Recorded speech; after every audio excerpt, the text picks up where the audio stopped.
সবাইকে স্বাগত জানাচ্ছি।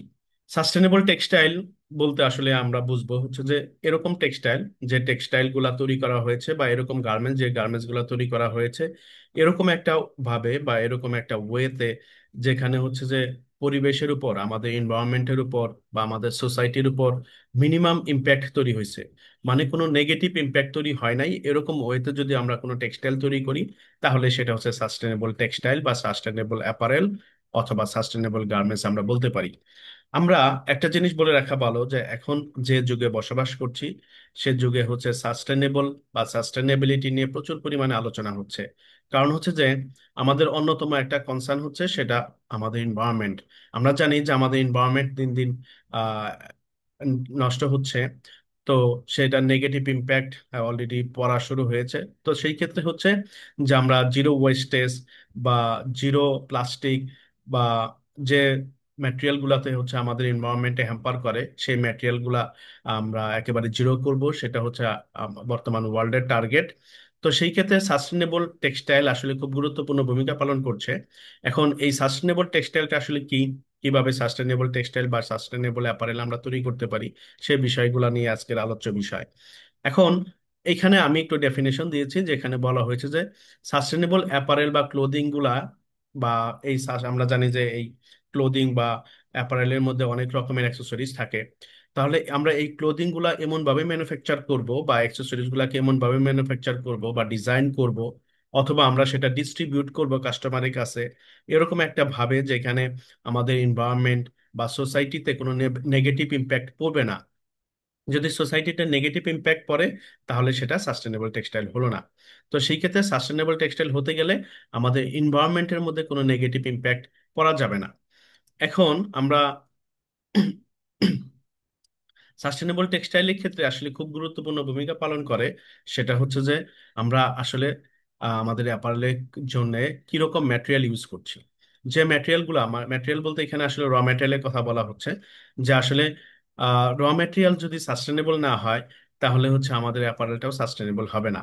তো আমাদের মেইন প্রিন্সিপাল হচ্ছে সাস্টেনেবল অ্যাপারেলের ক্ষেত্রে আমরা যে র ম্যাটেরিয়ালটা ব্যবহার করবো সেটাও সাস্টেনেবল হতে হবে। এখন আমরা জানি যে অনেক টাইপের ম্যাটেরিয়াল আছে, তার মধ্যে হচ্ছে কটন খুব গুরুত্বপূর্ণ আমাদের ফাইবার। কারণ হচ্ছে যে ওয়ার্ল্ডে আমরা যত পরিমাণ ফাইবার তৈরি করি বা ইউজ করি তার অনেকাংশে হচ্ছে কটন ফাইবারটা উপর আমরা ডিপেন্ডেন্ট। তো সেই ক্ষেত্রে এখন এই কটন ফাইবার যেটা আছে এটাও কিন্তু অর্গানিক হতে পারে, ইনঅর্গানিক হতে পারে। তাহলে আমরা সাস্টেনেবল যে ফাইবার গুলো আছে তার মধ্যে অন্যতম ফাইবার হচ্ছে অর্গানিক ফাইবার বা অর্গানিক কটন।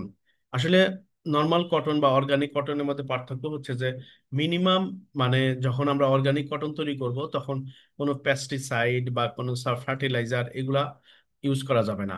এগুলা যদি ইউজ করে কটন ফাইবার কাল্টিভেট করা হয় তাহলে সেটা অর্গানিক কটনের মধ্যে থাকবে না।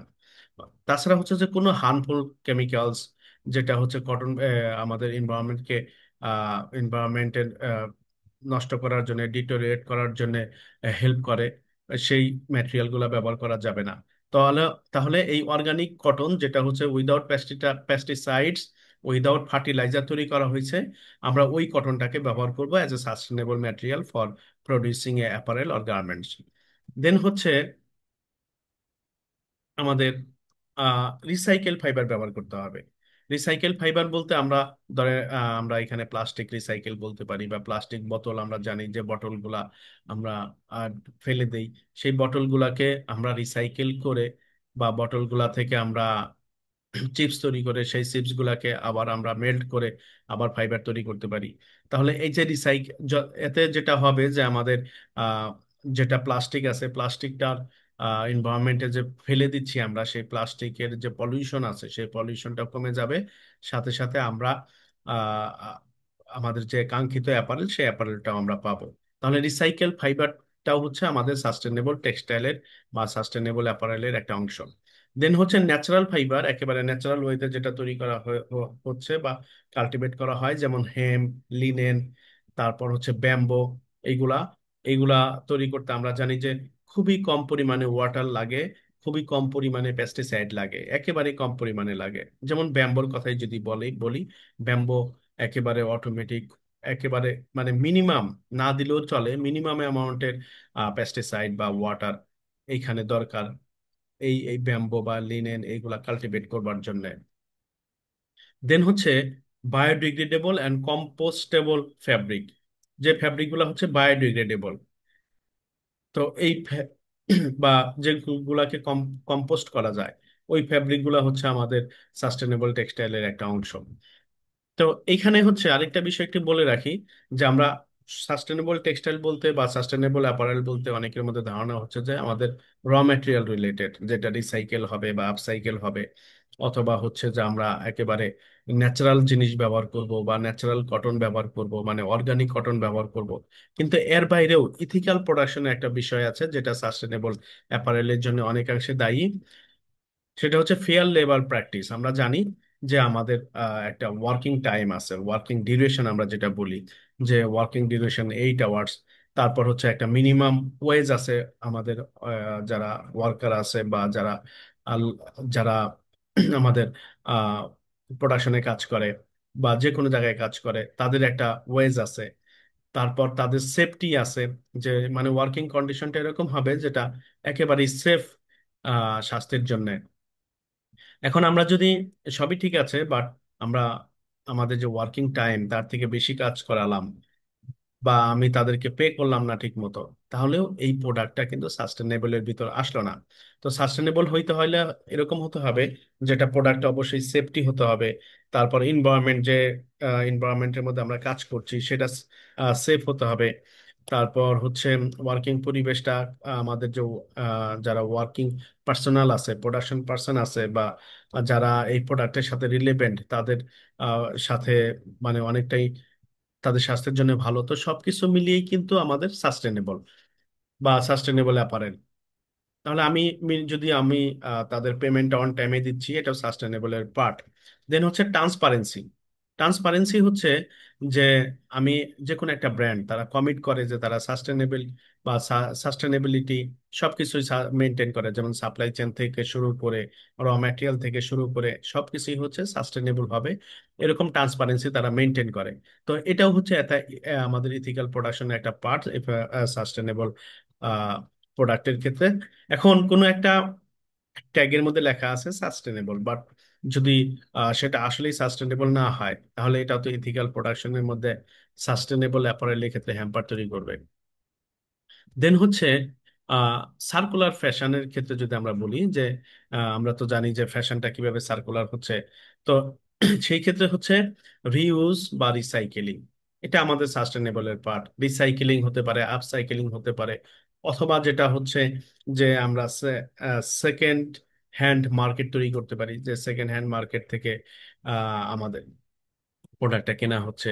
এটাও সাস্টেনেবল এর পার্ট, যেহেতু সেটা এনভায়রনমেন্টের মধ্যে যাচ্ছে না বা এনভায়রনমেন্টে ফেলে দেওয়া হচ্ছে না। দেন হচ্ছে এক্সটেন্ডেড প্রোডাক্ট লাইফ সাইকেল বা এক্সটেন্ডেড প্রোডাক্ট লাইফ। আমরা চাই যে আমাদের গার্মেন্টস এর ডিজাইনটা এরকম হবে, অথবা গার্মেন্টস এর মধ্যে আমরা র ম্যাটেরিয়ালটা এইভাবে এইভাবে ব্যবহার করব, যেটা স্বাস্থ্যকর ঠিক আছে, তারপর কমফোর্টেবলও ঠিক আছে, বাট সেটা লঞ্জিবিলিটি অনেক বেশি থাকবে, মানে লাইফ সাইকেলটা বেশি থাকবে বা লাইফ টাইম বেশি থাকবে, যাতে ফ্রিকোয়েন্টলি ওই টাইপের প্রোডাক্টগুলা তৈরি করতে না হয় বা ফ্রিকোয়েন্টলি ওই টাইপের প্রোডাক্টগুলো আমরা না কিনি। এখন আমরা যে কোনো একটা প্রোডাক্ট যত কম কিনবো, তত আমার এনভায়রনমেন্টের জন্য ভালো। তাহলে এখানে বলা হয়েছে designing durable garments that last long বা last longer and that can be repaired, help reduce the need of frequent replacement, reducing overall consumption. যে আমি ওভারঅল কনজাম্পশন যেটা আছে সেইখানে হচ্ছে যে আমি যদি সাপোজ একটা শার্ট প্রতি মাসেই কিনি, তাহলে প্রতি মাসে কিন্তু আমার শার্টটা রিপ্লেস করা লাগছে। এখন এই রিপ্লেস করলে যেটা হবে, যে তাহলে প্রোডাকশন বেশি করতে হবে, রিলেটেড কেমিক্যালস আছে সেটা খরচ হবে, কালার খরচ হবে, যা ফাইনালি হচ্ছে আমাদের এনভায়রনমেন্টের মধ্যে কিন্তু একটা নেগেটিভ ইম্প্যাক্ট করবে। তো সেই ক্ষেত্রে হচ্ছে যদি আমরা আহ মানে যে কোনো একটা প্রোডাক্টের লাইফ টাইম যদি আমরা বাড়াতে পারি, তাহলে রিপ্লেসমেন্টের রেট কমে আসবে, যার ফলে ওভারঅল কনজাম্পশনটাও কমে আসবে এবং আমাদের পরিবেশটার মধ্যে কোনো হ্যাম্পার হবে না। তো আমি আসলে বোঝাতে চাচ্ছি যে র ম্যাটেরিয়ালের পাশাপাশি আমাদের ইথিক্যাল প্রোডাকশন, সার্কুলার ফ্যাশন, এই বিষয়গুলো হচ্ছে আমাদের সাস্টেনেবল অ্যাপারেলের জন্য অনেকটা রেসপন্সিবল। সো ধন্যবাদ জানাচ্ছি সবাইকে।